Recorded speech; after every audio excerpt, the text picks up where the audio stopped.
Monsieur le Président, mes chers collègues, nous sommes arrivés à un moment important de cette session, le moment de voter, ou non, le budget primitif pour l'année 2023. D'abord, sachez que l'on a, je pense, toutes et tous ici en tête la situation budgétaire en France assez compliquée et contraignante, avec une inflation, une crise assez dure, des taux d'intérêt élevés et notre pouvoir de décision en matière fiscale, notre capacité à lever des fonds, notre autonomie fiscale mise à mal au fil des années. Pour autant, notre département se porte plutôt bien et connaît une situation financière équilibrée avec une capacité de désendettement de 2,9 années à peu près. De souvenir, Monsieur le Président, vous parliez au cours de la session d'automne de culture de la situation financière convenable, lorsque ma collègue Véronique Dehos expliquait qu'il était dommage d'avoir, à une certaine époque où les taux d'intérêt étaient plus faibles, miser sur l'annulation de l'emprunt d'équilibre plutôt que utiliser les recettes des DMTO envers des dépenses d'investissement. Bon, c'était un choix, c'était le vôtre, celui de miser sur la prudence, il ne s'agit pas de refaire le débat. Vous aviez d'ailleurs déjà répondu à nos interpellations en parlant de culture de rigueur afin d'honorer des dépenses de fonctionnement obligatoires, mais aussi des dépenses d'investissement. Et c'est là-dessus que je souhaiterais intervenir sur l'investissement. En octobre dernier, mon collègue Yves Salanave-P parlait lors de cette même session de 3 urgences. À l'évidence, l'urgence sociale, on l'a toutes et tous en tête, une urgence écologique, je pense que vous commencer à connaître un peu notre opinion sur ce sujet, et enfin une autre urgence qui se veut démocratique, et de vous dire, misons sur ces 3 urgences. Bon, le premier élément de mon intervention, c'est de vous dire que vous ne semblez pas méconnaître ces urgences, vous n'êtes pas dans la torpeur. C'est pas le sujet de mon propos. Cependant, il me semble que l'on pourrait être encore plus volontaire. On pourrait aller plus loin et nous devons absolument investir sur ces 3 piliers fondamentaux. En somme, il nous faut investir sur l'humain. L'insertion professionnelle, la lutte contre la précarité énergétique, le logement indigne, la protection de l'enfance, on en parlait longuement hier matin, tout comme la mixité sociale et j'en passe.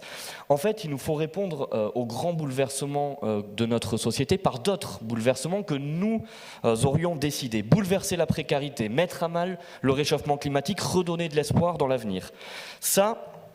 Tout ça, ça passe par de grandes réformes. Une véritable volonté politique. Vous avez engagé le Pacte Jeune 64, c'est effectivement une priorité, une belle priorité misée sur la jeunesse.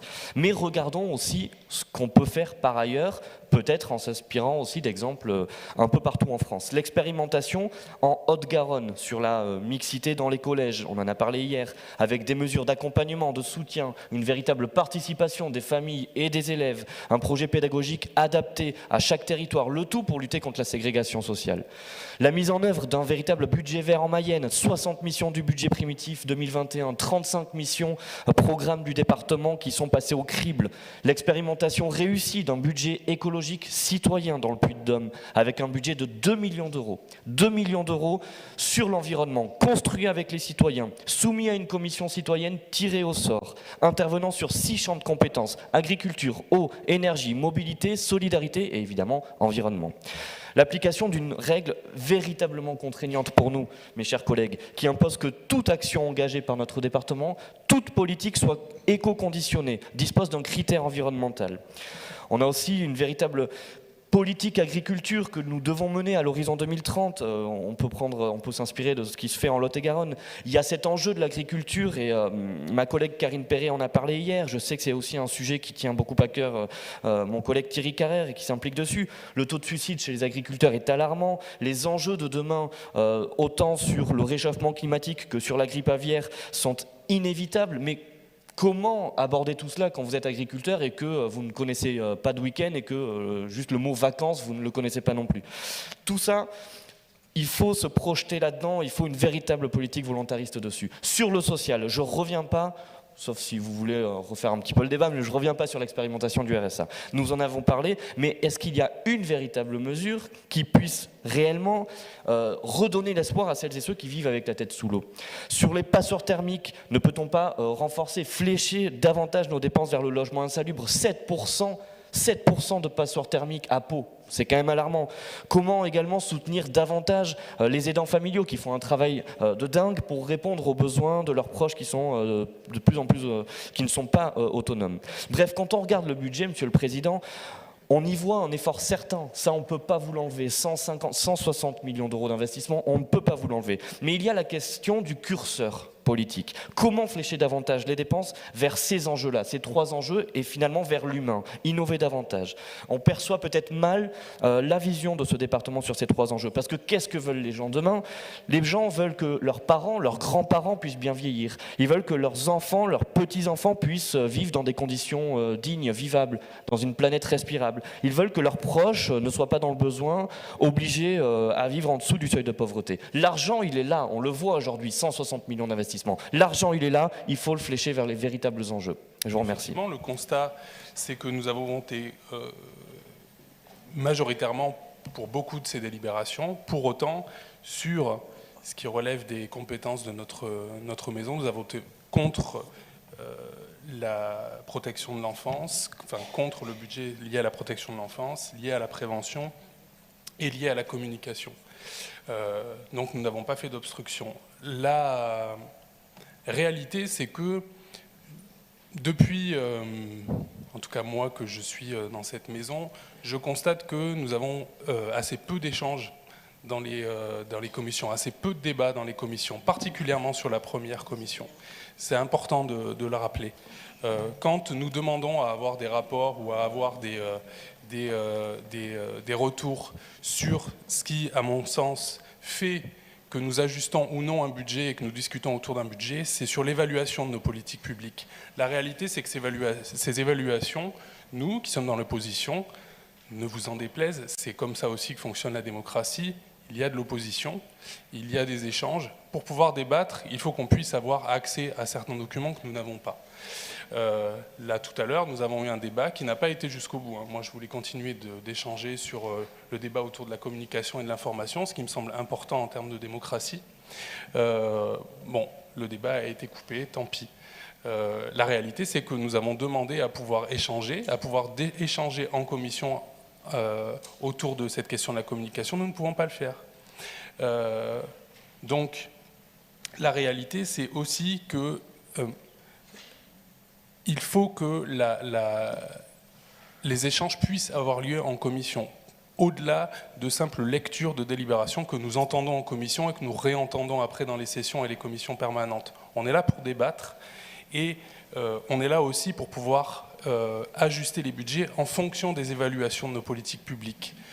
Je n'ai pas encore une seule fois, depuis que je suis élu, eu un échange critique autour de l'évaluation de nos politiques publiques. Après, effectivement, beaucoup des politiques publiques de ce département s'appuient sur des appels à projets.